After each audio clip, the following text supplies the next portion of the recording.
வீட்டு வாசல்லயே நின்னுட்டு இருக்காரு. அப்படியே அரசியே பார்க்குறாரு. பார்த்தோனே அப்பத்தாக்கு கோவமா வருது. "டேய் என்னடா பண்ணிட்டு இருக்க? அங்க என்னடா பண்ற?" அப்படின்னு கேட்குறாங்க. "நான் ஒண்ணும் இல்ல. நான் ஒண்ணும் பண்ணல" அப்படின்னு சொல்றாரு. "இங்க பாரு அரசி அரசின்னு அவளையே பார்த்துட்டு இருந்தா உன் கண்ண அப்படியே நோண்டிடுவேன்" அப்படின்னு சொல்றாங்க. அப்பத்தா நல்லா தெரிஞ்சுக்கங்க. எனக்கு அரசிய ரொம்ப பிடிக்கும். என் மனசு முழுக்க அவ தானே இருக்கா அப்படின்னு சொல்லிட்டு கேட்குறாரு. "ஏய் சீ வாய மூடு. அவள கல்யாணம் பண்ணும்போது அவள ஒழுங்கா வச்சு வாழறதுக்கு துப்பு இல்ல. அவள என்னென்ன கொடுமைப்படுத்துன. இங்க பாரு உனக்கு பொண்ணு பார்த்துருக்காங்க. அவங்கலாம் இன்னைக்கு வராங்க. ஒழுங்கா வீட்டுக்குள்ள போ" அப்படின்னு சொல்றாங்க. அப்படியே போறாரு. எல்லாருமே வராங்க பொண்ணு பார்க்கறதுக்காக. வந்தவொடனே உட்கார வச்சு முத்துவேல், சக்திவேல் எல்லாருமே சேர்ந்து பேசிட்டு இருக்காங்க. "இங்க பாருங்க, என்னோட பொண்ண வந்து கல்யாணம் பண்ணி குடுக்க எங்களுக்கு சம்மதம். உங்களுக்கு புடிச்சிருக்கா?" அப்படின்னு கேட்குறாங்க. "என்ன குமாரு புடிச்சிருக்கா?" அப்படின்னு கேட்குறாங்க. குமார் அப்படியே அமைதியா இருக்காரு. எதுவுமே பேசவே இல்ல. "இங்க பாருங்க, எங்களுக்கு சம்மதம் தான். நீங்க வந்து அடுத்த முகூர்த்தத்திலேயே நிச்சயதார்த்தம் வச்சுக்கலாம்" அப்படின்னு சொல்லிட்டு முத்துவேல், சக்திவேல் 2 பேருமே சேர்ந்து சொல்றாங்க. குமாருக்கு அப்படியே கோவமா வருது. பயங்கரமா கோவம் வருது. அப்படியே எல்லாருமே பார்க்குறாங்க. "என்ன இருக்கிற சொத்து எல்லாமே என் புள்ளைக்கு தான்" அப்படின்னு சொல்றாரு குமாரோட அப்பா. அத கேட்டோனே அப்படியே சுகன்யாவுக்கு கோவமா வருது. "என்ன இன்னொரு தம்பி இருக்காரு. அவருக்கு என்ன குழந்தை எனக்குன்னா பொறக்காதா என்ன?" அப்படின்னு சொல்லிட்டு அப்படியே சுகன்யா பார்த்துட்டு இருக்காங்க. வந்தவங்க எல்லாருமே சேர்ந்து சொல்றாங்க. "சரிங்க. அடுத்த முகூர்த்தத்திலேயே நாம நிச்சயதார்த்தம் வச்சுக்கலாம்" அப்படின்னு சொல்லிட்டு அங்கேருந்து எல்லாருமே சேர்ந்து எழுந்து போறாங்க. குமார் ஒரு மாரி டென்ஷனா இருக்காரு. "இந்த கல்யாணமே எனக்கு பிடிக்கல. எனக்கு பிடிக்காம எதுக்காக கல்யாணம் பண்ணி வைக்கணும்னு நினைக்கிறாங்கன்னு எனக்கு தெரியவே இல்ல" அப்படின்னு சொல்லிட்டு ரொம்ப ஒரு மாதிரி டென்ஷனா இருக்காரு. அப்பத்தா யோசிக்கிறாங்க. எப்படியாவது எனக்கு கல்யாணம் பண்ணி வச்சிடணும் அப்படின்னு சொல்லிட்டு. வீட்ல எல்லாருமே இருக்காங்க. அங்கேருந்து பாண்டியன் வராரு. வந்த உடனே அப்படியே டீ ஊத்தந்து எல்லாத்தையுமே நினைச்சு பார்க்குறாங்க. பார்த்தோனே அப்படியே ரொம்ப வருத்தமா உட்காந்துட்டு இருக்காங்க. அரசி வராங்க. வந்து கேட்குறாங்க. "அம்மா இந்தாம்மா சாப்பிடுமா" அப்படின்னு சொல்லிட்டு. "ஏய் எதுக்குடி எனக்கு சாப்பாடு? எதுக்கு எனக்கு சாப்பாடு? எனக்கு சாப்பாடுலாம் ஒண்ணுமே வேணாம் தெரியுமா? நான் சாப்பிட போறதே கிடையாது" அப்படின்னு சொல்றாங்க. "அம்மா நீ ஏம்மா இப்படிலாம் பண்ணிட்டு இருக்க? எனக்கு ஒண்ணுமே புரியல. அப்பா எப்பவுமே அப்படிதான். அது வந்து மனசு மாற கொஞ்சம் டைம் குடுக்கணும். அதுக்காக நான் சாப்பிட மாட்டேன்னு என்னவோ சின்ன குழந்தை மாதிரி அடம் பிடிச்சிட்டு இருக்க" அப்படின்னு அரசி கேட்குறாங்க. "ஏய் போடி! எனக்கு எவ்வளோ கஷ்டமா இருக்கு தெரியுமா? நான் உண்மையிலேயே சூடா டீ ஊத்திக்கிட்டேன் கையில. ஆனா அவரு நான் வந்து ஆறி போன டீய ஊத்திட்டேன்னு சொல்லிட்டு போறாரு. எனக்கு எவ்வளோ கஷ்டமா இருக்கு தெரியுமா? என்னால தாங்கிக்கவே முடியல" அப்படின்னு சொல்றாங்க. "அம்மா ஏன் தான் இப்படி இருக்கியோ" அப்படின்னு அப்படியே போறாங்க. மீனாக்கு ஃபோன் பண்றாங்க. அரசி மீனா அட்டெண்ட் பண்ணி பேசுறாங்க. "சொல்லு அரசி என்ன ஃபோன் பண்ணியிருக்க? நீங்க எங்க இருக்கீங்க?" "நான் இப்ப தான் வேலைக்கு போயிட்டுருக்கேன்." "அப்படியா? சரி அம்மாவுக்கு ஒரு வாட்டி ஃபோன் பண்ணுங்க டைம் கிடைக்கும்போது" அப்படின்னு அரசி சொல்றாங்க. "ஏன் எதுக்காக? ஏதாவது பிரச்சனையா என்ன?" அப்படின்னு கேட்குறாங்க மீனா. "இல்ல அதெல்லாம் ஒண்ணும் இல்ல. அப்பா வந்துட்டு காலையில திட்டிட்டு போயிட்டாரு அம்மாவ. டீ வந்து சூடா ஊத்துனாங்க. ஆனா ஆறிப்போன டீய தான் நீ ஊத்துன. நீ ஏமாத்துற, நடிக்கிற. இதே மாதிரி நீ நடிச்சிட்டே இருந்தன்னா, நான் வந்து வீட்டுக்கே வரமாட்டேன்" அப்படின்னு சொல்லிட்டு போயிட்டாரு. அம்மா ரொம்ப வருத்தமா இருக்காங்க. சாப்பிடவே இல்ல. பார்க்கவே ரொம்ப கஷ்டமா இருக்கு. அவங்களுக்கு வேற சுகர் இருக்குல்ல, டேப்லெட்லாம் போட மாட்றாங்க. நீங்க பேசுனீங்கன்னா அவங்க சாப்பிடுவாங்க அப்படின்னு அரசி சொல்றாங்க. "சரி அரசி, நான் வீட்டுக்கே வரேன்" அப்படின்னு மீனா சொல்றாங்க. "ஐய்யய்யோ! அண்ணி நீங்க வீட்டுக்குலாம் வர தேவையில்ல. நீங்க ஃபோன்லயே பேசுங்க. உங்களுக்கு வேலை இருக்குல்ல" அப்படின்னு அரசி சொல்றாங்க. "இங்க பாரு அரசி, எனக்கு இத விட வேற வேலையே கிடையாது. நீ வெயிட் பண்ணு. நான் வரேன்" அப்படின்னு சொல்லிட்டு வராங்க வீட்டுக்கு. வந்தவுடனே அப்படியே சோகமா இருக்காங்க கோமதி. "என்ன அத்தை இப்படி இருக்கீங்க?" "ஓ மீனா எனக்கு ரொம்ப கஷ்டமா இருக்கு. அவரு என்னை ரொம்ப மட்டமா நடத்துறாரு தெரியுமா? நான் சூடா டீ ஊத்துனா கூட சூடு தாங்காம கத்துனா, நீ ஆறிப்போன டீன்றாரு. எனக்கு ரொம்ப கஷ்டமா இருக்கு" அப்படின்னு கோமதி சொல்றாங்க. அத கேட்டுட்டு அப்படியே மீனாக்கு கோவமா வருது. அப்படியே பார்க்குறாங்க. "அத்தை நீங்க ஏன் அத்தை இப்படி இருக்கீங்க? எனக்கு புரியவே இல்ல. அவர அப்படியே விட்டு தள்ளுங்க. சும்மா அவர் பின்னாடியே போயிட்டு இருக்காதீங்க. அவருக்கு திமிரு அதிகமாயிடும்" அப்படின்னு மீனா சொல்றாங்க. "என்னடி பேசிட்டு இருக்க? அவரு என்னோட புருஷன்டி. நான் எப்படி வந்துட்டு நீ சொல்ற மாதிரிலாம் பண்ண முடியும்?" அப்படின்னு கோமதி கேட்குறாங்க. "பண்ணணும் அத்தை, பண்ணணும். இதெல்லாம் பண்ணி தான் ஆகணும். உங்களுக்கு ஒண்ணு தெரியுமா? உங்க பையன் அப்படியே ரொம்ப பிகு பண்ணுவாரு. நான் என்ன பண்ணுவேன் தெரியுமா? கண்டுக்கவே மாட்டேன். நான் சாப்பிட மாட்டேன். நான் சாப்பிடாத போனிடுவேன். நான் இத பண்ண மாட்டேன், அத பண்ண மாட்டேன். ஏதாவது சொன்னா ஓகே சரின்னு சொல்லிடுவேன். அப்படியே நீங்க பேசுங்க என்னங்க. நீங்க தாங்க உலகம். அப்படிலாம் அவர் பின்னாடி நான் சுத்தவே மாட்டேன். உங்களுக்கு ஒண்ணு தெரியுமா? நான் நல்லா சாப்பிடுவேன். அவர் சாப்பிடலன்னா கூட நான் சாப்பிடுவேன். ஆனா உங்க புள்ள சுத்தி சுத்தி என்னைய தான் வருவாரு" அப்படின்னு மீனா சொல்றாங்க. "அப்படியா மீனா? ஆனா என்னாலலாம் அப்படி இருக்க முடியாது மீனா. உன்ன மாதிரிலாம் என்னால இருக்க முடியாது" அப்படின்னு கோமதி சொல்றாங்க. "அத்தை இருக்கணும், அத்தை இருக்கணும். கண்டிப்பா அப்படிதான் இருக்கணும். அப்பதான் அவங்க எல்லாருமே வழிக்கு வருவாங்க" அப்படின்னு மீனா சொல்றாங்க. "அப்படியா சொல்ற? சரி" அப்படின்னு சொல்லிட்டு கோமதி சொல்றாங்க. இருங்க ஒரு நிமிஷம் இருங்க. அரசி நீ போயிட்டு தட்டுல போயிட்டு சாப்பாடு போட்டு கொண்டு வா போ" அப்படின்னு சொல்றாங்க. போட்டு கொண்டு வந்து குடுக்குறாங்க. "அத்தை சாப்பிடுங்க" அப்படின்னு ஊட்டுறாங்க. "ஐயோ மீனா எனக்கு சாப்பாடு வேணாம். என்னை விடு மீனா" அப்படின்னு சொல்றாங்க. "அத்தை அப்படிலாம் பேசாதீங்க அத்தை. நீங்க சாப்பிடுங்க. நீங்க சாப்பிட்டு தான் ஆகணும்" அப்படின்னு சொல்லிட்டு அப்படியே மீனா ஊட்டி விடுறாங்க. அப்படியே சாப்பிடுறாங்க. "போதும் மீனா போதும்" அப்படின்னு சொல்லிட்டு. "அப்பா போதும் இவ்வளோ சாப்பிட்ருக்கீங்க. ஒண்ணும் பிரச்சனை இல்ல சரிங்களா? சும்மா மாமாவையே நினைச்சிட்டு இருக்காதீங்க. நான் என்ன சொல்றேனோ அத ஃபாலோ பண்ணுங்க. ஆமாம், மீனா சொல்கிறத தான் நம்ம கேட்கணும். அப்போ தான் அவர் நம்ம வழிக்கு வருவார். சும்மா அவர் பின்னாடியே நாய்க்குட்டி மாதிரி நான் சுற்றிட்டே இருக்கேன். அதான் அவர் என்னை கண்டுக்கவே மாட்டார். ரொம்ப திமிரா பிகு பண்ணுறாரு. சரி, மீனா என்ன சொல்கிறாலோ அதை அப்படியே நம்ம ஃபாலோ பண்ணணும் அப்படின்னு சொல்லிட்டு சந்தோஷமாக அப்படியே கோமதி யோசிச்சுட்டு இருக்காங்க. அத்தை, நான் வேலைக்கு போகிறேன்னு நினைக்காதீங்க. வேலைக்கு போனாலும் எந்தெந்த நிமிஷத்தில் என்னென்ன ஐடியா கொடுக்கணும் எல்லாம் எனக்கு ஃபோன் பண்ணுங்கள். உங்களை நான் பார்த்துக்கிறேன், புரியுதா? அவர்கிட்ட போய் சும்மா பின்னாடி பின்னாடி போய் நின்றுட்டு இருக்காதீங்க அப்படின்னு மீனா சொல்கிறாங்க. சரி மீனா, நீ சொன்ன மாதிரி நான் பார்த்துக்கிறேன், சரியா? ஓகே அப்படின்னு கோமதி இருக்காங்க. பாண்டியன் வராரு எப்பவும் போல். வந்தவொடனே எல்லாருமே சேர்ந்து இருக்காங்க. அப்போ கோமதி ஃபோன் பண்ணுறாங்க. அத்தை, இங்கே பாருங்கள், அவர் வேலையை விட்டு வந்தவொடனே பேகை வாங்கணும்னு அப்படியே எதிர்பார்ப்பாரு. ஆனால் நீங்கள் பேகை வாங்கக்கூடாது, அவர் பேகை அவரே கொண்டு போய் விற்கட்டும், அமைதியாக நில்லுங்க அப்படின்னு மீனா சொல்லி கொடுக்குறாங்க. சரி மீனா, சரி. அதே மாதிரி சாப்பாடு நீங்கள் போடணும்னு எதிர்பார்ப்பாரு, ஆனால் போடாதீங்க, தட்டை காலியாக வைங்க, அப்படியே உட்காரட்டும் அப்படின்னு மீனா சொல்கிறாங்க. சரி மீனா, சரி மீனா, நீ சொன்ன எல்லாமே நான் பார்த்துக்கிறேன் மீனா அப்படின்னு சந்தோஷமாக வராங்க. அதே மாதிரி அவர் கடைக்கு போயிட்டு வராரு, பேகை கொடுக்குறாரு. எல்லாருமே அப்படி பேசிகிட்டு இருக்காங்க. ஆனால் கோமதி பேகை வாங்கவே இல்லை. அப்படியே பார்க்குறாரு பாண்டியன், அப்படியே ஓரமாக வச்சுக்கிறாரு. எல்லாருமே சேர்ந்து ஒன்றா சாப்பிட்றாங்க. ஏய், உங்களுக்கு பிடிச்ச சாம்பார், கேரட்டு, முட்டை எல்லாமே நான் வச்சுருக்கேன், நல்லா சாப்பிடுங்க, சரவடா நல்லா சாப்பிடு, எல்லாருமே நல்லா சாப்பிடுங்க அப்படின்னு சொல்லிட்டு எல்லாருக்குமே அப்படியே விழுந்து விழுந்து பரிமாறாங்க. எல்லாருமே சந்தோஷமாக சாப்பிட்டுட்டு இருக்காங்க. ஆனால் பாண்டியன் தட்டில் மட்டும் ஒரு சாப்பாடு கூட வைக்கவே இல்லை. அப்படியே பார்க்குறாரு. அப்படியே கோமதி நின்றுட்டு இருக்காங்க. சுற்றி யாருமே கண்டுக்கவே இல்லை, அவங்கவுங்க சாப்பிட்டுட்டே இருக்காங்க. அப்படியே பாண்டியன் பார்க்குறாரு. என்ன இவ இப்படிலாம் பண்ணிகிட்ருக்கா, இப்படிலாம் பண்ண மாட்டாளே, சாப்பாடெலாம் கரெக்டாக போடுவா, பேகெல்லாம் வாங்கிட்டு போவா, எதுவுமே செய்ய மாட்டா அப்படின்னு சொல்லிட்டு அப்படி எழுந்து போகிறாரு. அப்பா, சாப்பாடு நான் போடுறேன்ப்பா அப்படின்னு அரிசி போடுறாங்க. அப்படியே சாப்பிட்றாரு. அரிசிமா, நீயே எனக்கு எப்பவுமே சாப்பாடு போடு அப்படின்னு சொல்கிறாரு. சாப்பிட்டு போகிறாரு. ஆமாம், அப்படி அரசிம்மான்னு எப்போ பார்த்தாலும் அரசிம்மா. அப்போ எங்கெல்லாம் பார்த்தா எப்படி தெரியுது, இவர் தான் வேணும்னு விழுந்து விழுந்து விழுந்து விழுந்து நான் கவனிச்சுன்னா கடைசியில் என்ன நக்கலை கிண்டலை எல்லாம் பண்ணிட்டு போகிறாரு. இனிமேல் உங்களுக்கு எதுவுமே நான் பண்ண மாட்டேன், உங்களோட வேலை எல்லாத்தையும் நீங்களே பார்த்துக்கோங்க அப்படின்னு சொல்லிட்டு அப்படியே கோமதி அப்படி நின்றுட்டுருக்காங்க. அப்படியே போகிறாரு, போயிட்டு படுக்கிறாரு. அங்கே கோமதி பக்கத்தில் படுக்கிறாங்க. படுக்கும்போது அப்படியே பார்க்குறாங்க. இங்கே பாருங்கள், இனிமேல் உங்களை நான் கவனிக்கிறேன் விதமே வேறு மாதிரி இருக்கும். புருஷன் புருஷன் புருஷன் உங்கள் பின்னாடியே நான் வந்தால் என்னை பார்த்தா உங்களுக்கு எப்படி தெரியுது? இனிமேல் நான் அப்படி வரவே மாட்டேன். என்ன பண்ணுறேன்னு பாருங்கள், உங்களை ஒரு வழி பண்ணாமல் விட மாட்டேன். இனிமேல் நீங்கள் என்கிட்ட மாட்டிக்கிட்டீங்க அப்படின்னு கோமதி அப்படியே சிரிச்சிட்டே படுக்கிறாங்க. பாண்டியன் யோசிக்கிறாரு. இவையே இப்படி மாறிட்டா, ஒன்றுமே புரியலையே, நாம் எது கொடுத்தாலும் செய்வா, ஒன்றுமே பண்ண மாட்டா, அப்படியே கண்டுக்கவே மாட்டா, ஆனால் இப்படி இருக்கிறது நல்லது இல்லையே அப்படின்னு சொல்லிட்டு அப்படியே கோமதியை யோசிச்சுட்டு பாண்டியன் இந்த பக்கமாக படுத்துட்ருக்காரு. தங்கமயில் வேலைக்கு போகிறாங்க. அந்த வயசானவங்கள நல்லா பார்த்துக்கிறாங்க. சாப்பாடு எல்லாமே கொடுக்குறாங்க, மருந்தெல்லாம் கொடுக்குறாங்க.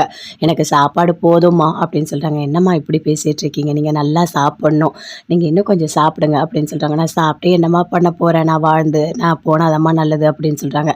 அப்படிலாம் நீங்கள் பேசாதீங்க, நீங்கள் பெரியவங்க, நீங்கள் 100 வருஷம் நல்லா இருக்கணும் அப்படின்னு சொல்லிட்டு சாப்பாடெலாம் கொடுக்குறாங்க. கொடுத்து முடித்தோடனே அங்கேருந்து வராங்க. அவங்க மருமக வந்தவொடனே சொல்கிறாங்க.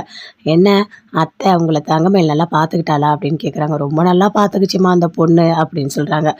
இங்கே பாருங்கள், நான் ஃப்ளாஸ்கில் சுடு தண்ணிலாம் ஊற்றி வச்சுட்டேன், எல்லாமே இருக்குது அப்படின்னு சொல்கிறாங்க. நான் கிளம்பட்டுமா அப்படின்னு சொல்லிட்டு, வேறு ஏதாவது வேலை இருந்தால் சொல்லுங்கள், நான் செஞ்சுட்டு அதுக்கப்புறம் போகிறேன் அப்படின்னு தங்கமயில் சொல்கிறாங்க. தங்கமயில், சமையல்காரமா எப்போ போனாங்க அப்படின்னு கேட்குறாங்க.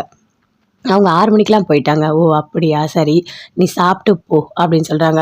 இல்லை இல்லை, எனக்கு சாப்பாடு வேணாம், நான் வீட்லேயே போய் சாப்பிட்டுக்கிறேன் அப்படின்னு சொல்கிறாங்க. இல்லைம்மா, இங்கே பாரு, உனக்கும் சேர்த்து தான் நான் சமையல் பண்ண சொன்னேன், நீ போய் சாப்பிட்டு போ அப்படின்னு சொல்கிறாங்க. இல்லை பரவாயில்லைங்க, சரி நாளைக்கு நான் வரேம்மா, போயிட்டு வரேன், உடம்ப பார்த்துக்கோங்க அப்படின்னு சொல்கிறாங்க. அங்கேருந்து தங்கமயில் வீட்டுக்கு போகிறாங்க.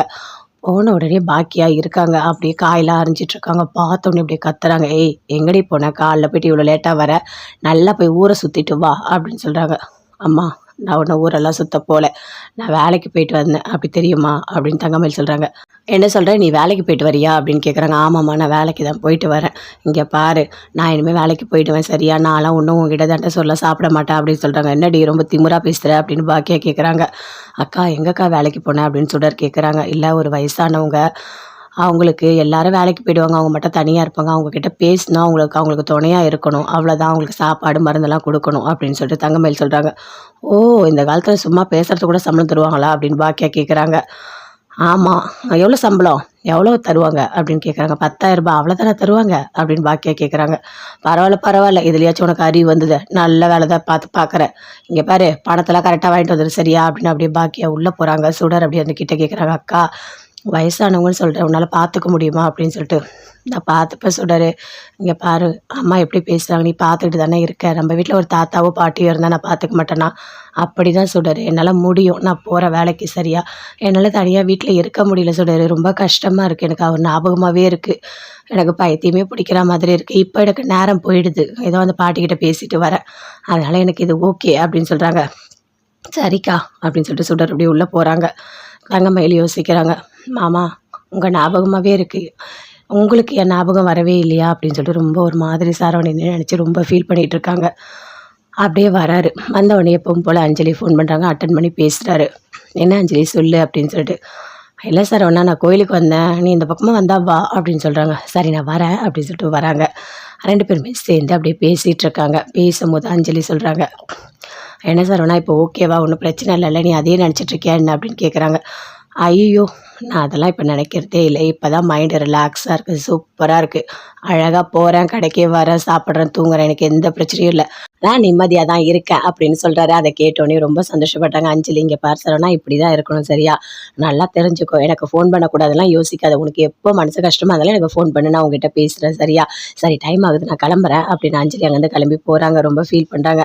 சரவணா உன்னை ஏன்னா கல்யாணம் பண்ணியிருந்தா நல்லா இருந்திருப்போம் போல இருக்குது, எதுக்காக என்ன வேணான்னு சொன்னியோ தெரியல, உங்கள் அப்பா என்ன வேணான்னு சொல்லிட்டு வேணான்னு சொல்லிட்டு இப்போ நான் எவ்வளோ கஷ்டப்பட்டுட்டு இருக்கேன் பார்த்தியா, எனக்கு பிடிக்காத ஒருத்தவனை கல்யாணம் பண்ணி வச்சாங்க, அவன் கூடவும் நான் வாழலை, இன்றைக்கி உனக்கு பிடிக்காத ஒரு பொண்ணை கல்யாணம் பண்ணி வச்சுருக்காங்க, அந்த பொண்ணோட வாழ்க்கையும் இப்படி ஆயிடுச்சு, மொத்தத்தில் 2 பேரோட வாழ்க்கையும் கேள்விக்குறியாக இருக்குது, எதுக்காக அந்த கடவுள் இப்படி விளையாடுறதுன்னு தெரியல, 2 பேருக்கும் பிடிச்சிருக்கு, அழகாக கல்யாணம் பண்ணியிருக்கலாம், நிம்மதியாக வாழ்ந்துருக்கலாம், ரொம்ப கஷ்டமாக இருக்குது அப்படின்னு சொல்லிட்டு அஞ்சலி சரவணன்னு நினச்சிட்டு போகிறாங்க.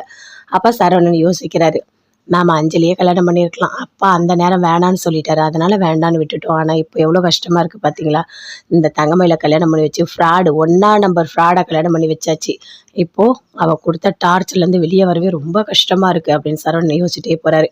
டேய் என்னடா இப்போ தான் வரியா அப்படின்னு கேட்குறாங்க கோமதி. ஆமாம்மா இப்போ தான் வரேன், சரி நீ போய் மூஞ்சி கைக்கெல்லாம் கழுவிட்டு வாடா, சாப்பாடு எடுத்து வைக்கிறேன் அப்படின்னு சொல்கிறாங்க. அதே மாதிரி சாப்பாடெலாம் எடுத்து வைக்கிறாங்க. சாப்பிட்றாரு சரவணன். சாப்பிட்டுட்டு அப்படியே போகிறாரு. போயிட்டு அப்படியே மறுபடியும் யோசிக்கிறாரு. அஞ்சலி ஃபோன் பண்ண சொன்னால, சரி நம்ம ஒரு வாட்டி ஃபோன் பண்ணலாம் அப்படின்னு ஃபோன் பண்ணுறாரு. என்ன சரவணா ஃபோன் பண்ணியிருக்க அப்படின்னு கேட்குறாங்க. ஒன்றும் இல்லை அஞ்சலி, சும்மா தான் இருந்தேன், நான் சாப்பிட்டு முடிச்சுட்டு உனக்கு ஃபோன் பண்ணணும்னு நினச்சா அதான் பண்ணேன் அப்படின்னு சரவணா சொல்கிறாரு. ஓ அப்படியா சரவணா, சரி சரி பேசு சரவணா, உனக்கு எப்போ தோணுதோ நீ எனக்கு ஃபோன் பண்ணு, நான் உன்னை ஒன்றுமே நினைக்க மாட்டேன் அப்படின்னு சொல்லிட்டு வீட்டு வாசல்லையே நின்றுட்டு இருக்காரு. அப்படியே அரசியே பார்க்குறாரு. பார்த்தோன்னே அப்பத்தாக்க கோவமாக வருது. டேய் என்னடா பண்ணிட்டு இருக்க, அங்கே என்னடா பண்ணுற அப்படின்னு கேட்குறாங்க. நான் ஒன்றும் இல்லை, நான் ஒன்றும் பண்ணலை அப்படின்னு சொல்கிறாரு. இங்கே பாரு அரசின்னு அவளையே பார்த்துட்டு இருந்தால் உன் கண் அப்படி நோண்டிடுவேன் அப்படின்னு சொல்கிறாங்க. அப்பத்தா நல்லா தெரிஞ்சுக்கோங்க, எனக்கு அரசியை ரொம்ப பிடிக்கும், என் மனசு முழுக்க அவள் தானே இருக்கா அப்படின்னு சொல்லிட்டு கேட்குறாரு. ஏச்சி வாயை மூடு, அவளை கல்யாணம் பண்ணும்போது அவளை ஒழுங்காக வச்சு வாழறதுக்கு துப்பு இல்லை, அவளை என்னென்ன கொடுமைப்படுத்தினேன், இங்கே பாரு உனக்கு பொண்ணு பார்த்துருக்காங்க, அவங்கெல்லாம் இன்னைக்கு வராங்க, ஒழுங்காக வீட்டுக்குள்ளே போ அப்படின்னு சொல்கிறாங்க. அப்படியே போகிறாரு. எல்லாருமே வராங்க பொண்ணு பார்க்கறதுக்காக. வந்தவொடனே உட்கார வச்சு முத்துவேல் சக்திவேல் எல்லாருமே சேர்ந்து பேசிகிட்டு இருக்காங்க. இங்கே பாருங்க, என்னோட பொண்ணை வந்து கல்யாணம் பண்ணி கொடுக்க எங்களுக்கு சம்மதம், உங்களுக்கு பிடிச்சிருக்கா அப்படின்னு கேட்குறாங்க. என்ன குமாரே பிடிச்சிருக்கா அப்படின்னு கேட்குறாங்க. குமார் அப்படியே அமைதியாக இருக்காரு, எதுவுமே பேசவே இல்லை. இங்கே பாருங்க, எங்களுக்கு சம்மதம் தான், நீங்கள் வந்து அடுத்த முகூர்த்தத்திலேயே நிச்சயதார்த்தம் வச்சுக்கலாம் அப்படின்னு சொல்லிட்டு முத்துவேல் சக்திவேல் 2 பேருமே சேர்ந்து சொல்கிறாங்க. குமாருக்கு அப்படியே கோவமாக வருது, பயங்கரமாக கோவம் வருது. அப்படியே எல்லாருமே பார்க்குறாங்க. என்ன இருக்கிற சொத்து எல்லாமே என் பிள்ளைக்கு தான் அப்படின்னு சொல்கிறாரு குமாரோட அப்பா. அதை கேட்டோன்னே அப்படியே சுகன்யாவுக்கு கோவமாக வருது. என்ன இன்னொரு தம்பி இருக்காரு, அவருக்கு என்ன குழந்தை எனக்குன்னா பிறக்காதா என்ன அப்படின்னு சொல்லிட்டு அப்படியே சுகன்யா பார்த்துட்ருக்காங்க. வந்தவங்க எல்லாருமே சேர்ந்து சொல்கிறாங்க, சரிங்க அடுத்த முகூர்த்தத்திலேயே நாம் நிச்சயதார்த்தம் வச்சுக்கலாம் அப்படின்னு சொல்லிட்டு அங்கேருந்து எல்லாருமே சேர்ந்து எழுந்து போகிறாங்க. குமார் ஒரு மாதிரி டென்ஷனாக இருக்கார். இந்த கல்யாணமே எனக்கு பிடிக்கல, எனக்கு பிடிக்காம எதுக்காக கல்யாணம் பண்ணி வைக்கணும்னு நினைக்கிறாங்கன்னு எனக்கு தெரியவே இல்லை அப்படின்னு சொல்லிட்டு ரொம்ப ஒரு மாதிரி டென்ஷனாக இருக்கார். அப்பத்தான் யோசிக்கிறாங்க, எப்படியாவது எனக்கு கல்யாணம் பண்ணி வச்சிடணும் அப்படின்னு சொல்லிட்டு. வீட்டில் எல்லாருமே இருக்காங்க. அங்கேருந்து பாண்டியன் வராரு. வந்த உடனே அப்படியே டீ ஊற்றந்து எல்லாத்தையுமே நினச்சி பார்க்குறாங்க. பார்த்தோன்னே அப்படியே ரொம்ப வருத்தமாக உட்காந்துட்டு இருக்காங்க. அரசி வராங்க, வந்து கேட்குறாங்க, அம்மா இந்தாம்மா சாப்பிடுமா அப்படின்னு சொல்லிட்டு. ஏய் எதுக்குடி எனக்கு சாப்பாடு, எதுக்கு எனக்கு சாப்பாடு, எனக்கு சாப்பாடெலாம் ஒன்றுமே வேணாம் தெரியுமா, நான் சாப்பிட போகிறதே கிடையாது அப்படின்னு சொல்கிறாங்க. அம்மா நீ ஏமா இப்படிலாம் பண்ணிகிட்டு இருக்க, எனக்கு ஒன்றுமே புரியல அப்பா எப்பவுமே அப்படிதான். அது வந்து மனசு மாற கொஞ்சம் டைம் குடுக்கணும். அதுக்காக நான் சாப்பிட மாட்டேன்னு, என்னவோ சின்ன குழந்தை மாதிரி அடம் பிடிச்சிட்டு இருக்க அப்படின்னு அரசி கேட்குறாங்க. "ஏய் போடி! எனக்கு எவ்வளோ கஷ்டமா இருக்கு தெரியுமா? நான் உண்மையிலேயே சூடா டீ ஊத்திக்கிட்டேன் கையில. ஆனா அவரு நான் வந்து ஆறிப்போன டீய ஊத்திட்டேன்னு சொல்லிட்டு போறாரு. எனக்கு எவ்வளோ கஷ்டமா இருக்கு தெரியுமா? என்னால தாங்கிக்கவே முடியல" அப்படின்னு சொல்றாங்க. "அம்மா யாருன்னா இப்படி இருக்கியோ?" அப்படின்னு அப்படியே போறாங்க. மீனாக்கு ஃபோன் பண்ணுறாங்க அரசி. மீனா அட்டன் பண்ணி பேசுகிறாங்க. "சொல்லு அரசி, என்ன ஃபோன் பண்ணியிருக்க? நீங்கள் எங்கே இருக்கீங்க?" "நான் இப்போ தான் வேலைக்கு போயிட்டுருக்கேன்." "அப்படியா? சரி, அம்மாவுக்கு ஒரு வாட்டி ஃபோன் பண்ணுங்கள் டைம் கிடைக்கும்போது" அப்படின்னு அரசி சொல்கிறாங்க. "ஏன் எதுக்காக? ஏதாவது பிரச்சனையா என்ன?" அப்படின்னு கேட்குறாங்க மீனா. "இல்ல அதெல்லாம் ஒன்றும் இல்ல. அப்பா வந்துட்டு காலையில திட்டிட்டு போயிட்டாரு அம்மாவ. டீ வந்து சூடா ஊத்துனாங்க. ஆனா ஆறிப்போன டீய தான் நீ ஊத்துன. நீ ஏமாத்துற, நடிக்கிற. இதே மாதிரி நீ நடிச்சிட்டே இருந்தன்னா, நான் வந்து வீட்டுக்கே வரமாட்டேன்" அப்படின்னு சொல்லிட்டு போயிட்டாரு. அம்மா ரொம்ப வருத்தமா இருக்காங்க. சாப்பிடவே இல்ல. பார்க்கவே ரொம்ப கஷ்டமா இருக்கு. அவங்களுக்கு வேற சுகர் இருக்குல்ல, டேப்லெட்லாம் போட மாட்றாங்க. நீங்க பேசுனீங்கன்னா அவங்க சாப்பிடுவாங்க அப்படின்னு அரசி சொல்றாங்க. "சரி அரசி, நான் வீட்டுக்கே வரேன்" அப்படின்னு மீனா சொல்றாங்க. "ஐயய்யோ! அண்ணி நீங்க வீட்டுக்குலாம் வர தேவையில்ல. நீங்க ஃபோன்லயே பேசுங்க. உங்களுக்கு வேலை இருக்குல்ல" அப்படின்னு அரசி சொல்றாங்க. "இங்க பாரு அரசி, எனக்கு இத விட வேற வேலையே கிடையாது. நீ வெயிட் பண்ணு. நான் வரேன்" அப்படின்னு சொல்லிட்டு வராங்க வீட்டுக்கு. வந்தவுடனே அப்படியே சோகமா இருக்காங்க கோமதி. "என்ன அத்தை இப்படி இருக்கீங்க?" "ஓ மீனா, எனக்கு ரொம்ப கஷ்டமா இருக்கு. அவரு என்னை ரொம்ப மட்டமா நடத்துறாரு தெரியுமா? நான் சூடா டீ ஊத்துனா கூட சூடு தாங்காம கத்துனா, நீ ஆறிப்போன டீன்றாரு. எனக்கு ரொம்ப கஷ்டமா இருக்கு" அப்படின்னு கோமதி சொல்றாங்க. அத கேட்டுட்டு அப்படியே மீனாக்கு கோவமா வருது. அப்படியே பார்க்குறாங்க. "அத்தை நீங்க ஏன் அத்தை இப்படி இருக்கீங்க? எனக்கு புரியவே இல்ல. அவர அப்படியே விட்டு தள்ளுங்க. சும்மா அவர் பின்னாடியே போயிட்டு இருக்காதீங்க. அவருக்கு திமிரு அதிகமாயிடும்" அப்படின்னு மீனா சொல்றாங்க. "என்னடி பேசிட்டு இருக்க? அவரு என்னோட புருஷன்டி. நான் எப்படி வந்துட்டு நீ சொல்ற மாதிரிலாம் பண்ண முடியும்?" அப்படின்னு கோமதி கேட்குறாங்க. "பண்ணணும் அத்தை, பண்ணணும். இதெல்லாம் பண்ணி தான் ஆகணும். உங்களுக்கு ஒண்ணு தெரியுமா? உங்க பையன் அப்படியே ரொம்ப பிகு பண்ணுவாரு. நான் என்ன பண்ணுவேன் தெரியுமா? கண்டுக்கவே மாட்டேன். நான் சாப்பிட மாட்டேன்னா, சாப்பிடாத போன்னிடுவேன். நான் இத பண்ண மாட்டேன், அத பண்ண மாட்டேன். ஏதாவது சொன்னா ஓகே, சரின்னு சொல்லிடுவேன். அப்படியே நீங்க பேசுங்க என்னங்க, நீங்க தாங்க உலகம் அப்படிலாம் அவர் பின்னாடி நான் சுத்தவே மாட்டேன். உங்களுக்கு ஒண்ணு தெரியுமா? நான் நல்லா சாப்பிடுவேன். அவர் சாப்பிடலன்னா கூட நான் சாப்பிடுவேன். ஆனா உங்க புள்ள சுத்தி சுத்தி என்னைய தான் வருவாரு" அப்படின்னு மீனா சொல்றாங்க. "அப்படியா மீனா? ஆனா என்னாலலாம் அப்படி இருக்க முடியாது மீனா. உன்ன மாதிரிலாம் என்னால இருக்க முடியாது" அப்படின்னு கோமதி சொல்றாங்க. "அத்தை இருக்கணும், அத்தை இருக்கணும். கண்டிப்பா அப்படிதான் இருக்கணும். அப்பதான் அவங்க எல்லாருமே வழிக்கு வருவாங்க" அப்படின்னு மீனா சொல்றாங்க. "அப்படியா சொல்ற? சரி" அப்படின்னு சொல்லிட்டு கோமதி சொல்றாங்க. "இருங்க, இருங்க ஒரு நிமிஷம் இருங்க. அரசி நீ போயிட்டு தட்டுல போயிட்டு சாப்பாடு போட்டு கொண்டு வா போ" அப்படின்னு சொல்றாங்க. போட்டு கொண்டு வந்து குடுக்குறாங்க. "அத்தை சாப்பிடுங்க" அப்படின்னு ஊட்டுறாங்க. "ஐயோ மீனா எனக்கு சாப்பாடு வேணாம். என்ன விடு மீனா" அப்படின்னு சொல்றாங்க. "அத்தை அப்படிலாம் பேசாதீங்க அத்தை. நீங்க சாப்பிடுங்க. நீங்க சாப்பிட்டு தான் ஆகணும்" அப்படின்னு சொல்லிட்டு அப்படியே மீனா ஊட்டி விடுறாங்க. அப்படியே சாப்பிடுறாங்க.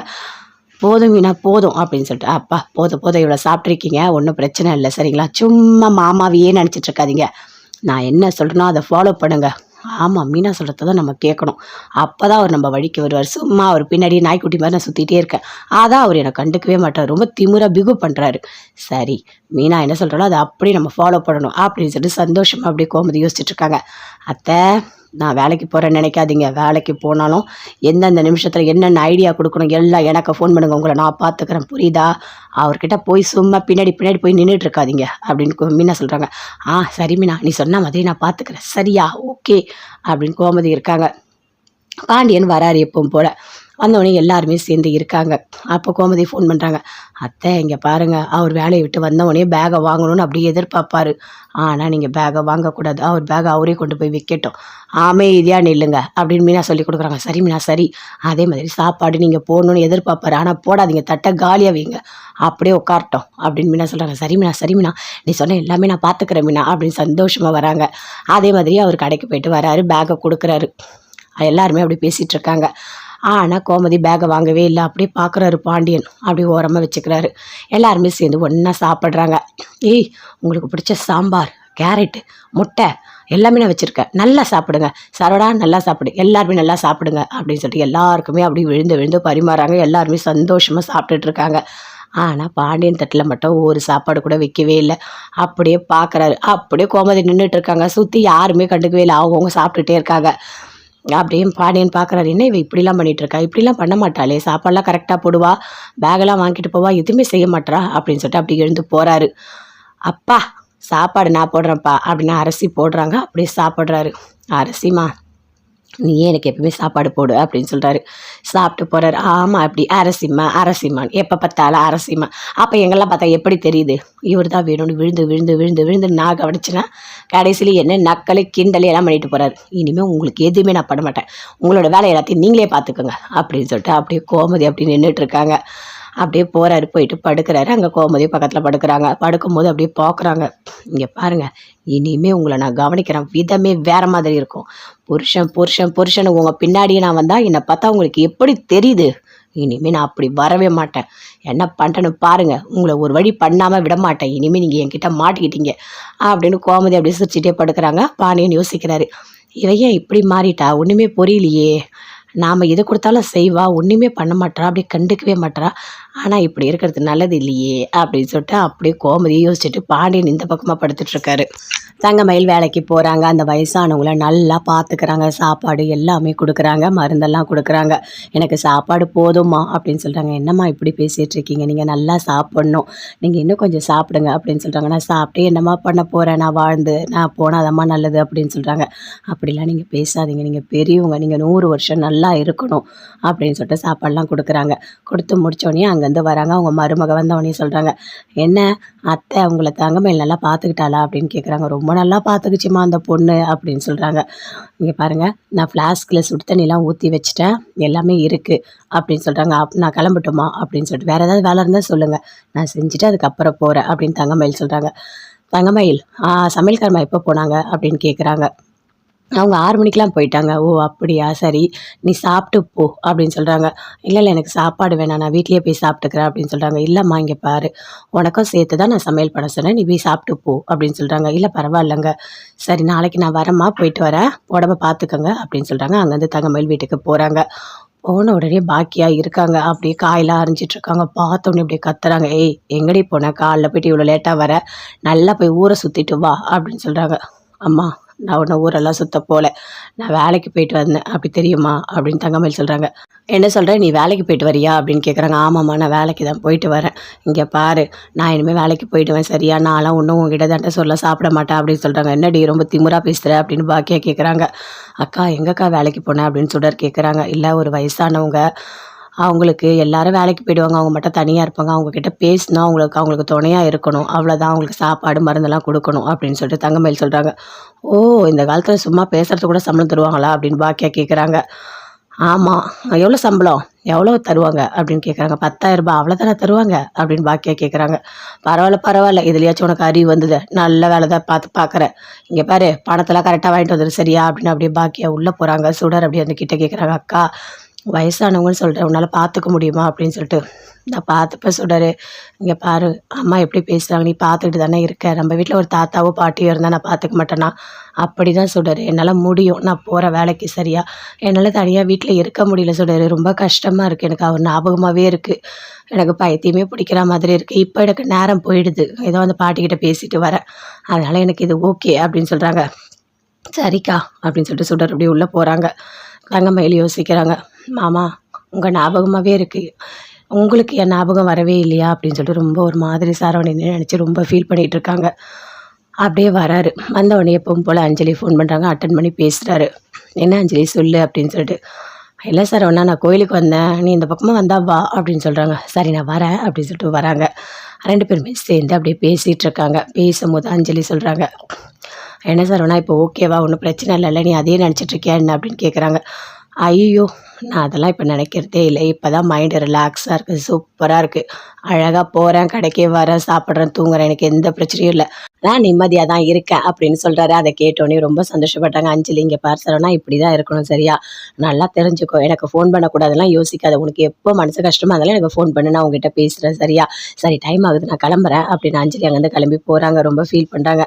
சரவணா உன்னை ஏன்னா கல்யாணம் பண்ணியிருந்தால் நல்லா இருந்திருப்போம் போல இருக்குது, எதுக்காக என்ன வேணான்னு சொன்னியோ தெரியல, உங்கள் அப்பா என்ன வேணான்னு சொல்லிட்டு வேணான்னு சொல்லிட்டு இப்போ நான் எவ்வளோ கஷ்டப்பட்டுட்டு இருக்கேன் பார்த்தியா, எனக்கு பிடிக்காத ஒருத்தவனை கல்யாணம் பண்ணி வச்சாங்க, அவன் கூடவும் நான் வாழலை, இன்றைக்கி உனக்கு பிடிக்காத ஒரு பொண்ணை கல்யாணம் பண்ணி வச்சுருக்காங்க, அந்த பொண்ணோட வாழ்க்கை இப்படி ஆயிடுச்சு, மொத்தத்தில் 2 பேரோட வாழ்க்கையும் கேள்விக்குறியாக இருக்குது, எதுக்காக அந்த கடவுள் இப்படி விளையாடுறதுன்னு தெரியல, 2 பேருக்கும் பிடிச்சிருக்கு, அழகாக கல்யாணம் பண்ணியிருக்கலாம், நிம்மதியாக வாழ்ந்துருக்கலாம், ரொம்ப கஷ்டமாக இருக்குது அப்படின்னு சொல்லிட்டு அஞ்சலி சரவணன் நினச்சிட்டு போகிறாங்க. அப்போ சரவணன் யோசிக்கிறாரு, நாம அஞ்சலியே கல்யாணம் பண்ணியிருக்கலாம். அப்பா அந்த நேரம் வேணான்னு சொல்லிட்டாரு. அதனால வேண்டான்னு விட்டுட்டோம். ஆனா இப்போ எவ்வளோ கஷ்டமா இருக்கு பார்த்தீங்களா? இந்த தங்கமயில கல்யாணம் பண்ணி வச்சு ஃப்ராடு 1ஆம் நம்பர் ஃப்ராட கல்யாணம் பண்ணி வச்சாச்சு. இப்போ அவ குடுத்த டார்ச்சர்லேருந்து வெளிய வரவே ரொம்ப கஷ்டமா இருக்கு அப்படின்னு சரவணன் யோசிச்சுட்டே போறாரு. "டேய் என்னடா இப்பதான் வரியா?" அப்படின்னு கேட்குறாங்க கோமதி. "ஆமாம்மா இப்பதான் வரேன்." "சரி நீ போய் மூஞ்சி கை கால்லாம் கழுவிட்டு வாடா சாப்பாடு எடுத்து வைக்கிறேன்" அப்படின்னு சொல்லிட்டாங்க. அதே மாரி சாப்பாடுலாம் எடுத்து வைக்கிறாங்க. சாப்பிடுறாரு சரவணன். சாப்பிட்டுட்டு அப்படியே போறாரு. போயிட்டு அப்படியே மறுபடியும் யோசிக்கிறாரு. அஞ்சலி ஃபோன் பண்ண சொன்னால்ல, சரி நம்ம ஒரு வாட்டி ஃபோன் பண்ணலாம் அப்படின்னு ஃபோன் பண்றாரு. "என்ன சரவணா, ஃபோன் பண்ணியிருக்க?" அப்படின்னு கேட்குறாங்க. "ஒண்ணும் இல்ல அஞ்சலி, சும்மா தான் இருந்தேன். நான் சாப்பிட்டு முடிச்சுட்டு உனக்கு ஃபோன் பண்ணணும்னு நெனச்சேன், அதான் பண்ணேன்" அப்படின்னு சரவணன் சொல்றாரு. "ஓ! அப்படியா சரவணா, சரி சரி. பேசு சரவணா, உனக்கு எப்போ தோணுதோ நீ எனக்கு ஃபோன் பண்ணு. நான் உன்ன ஒண்ணுமே நினைக்க மாட்டேன்" அப்படின்னு சொல்லிட்டு இருக்காங்க அஞ்சலி.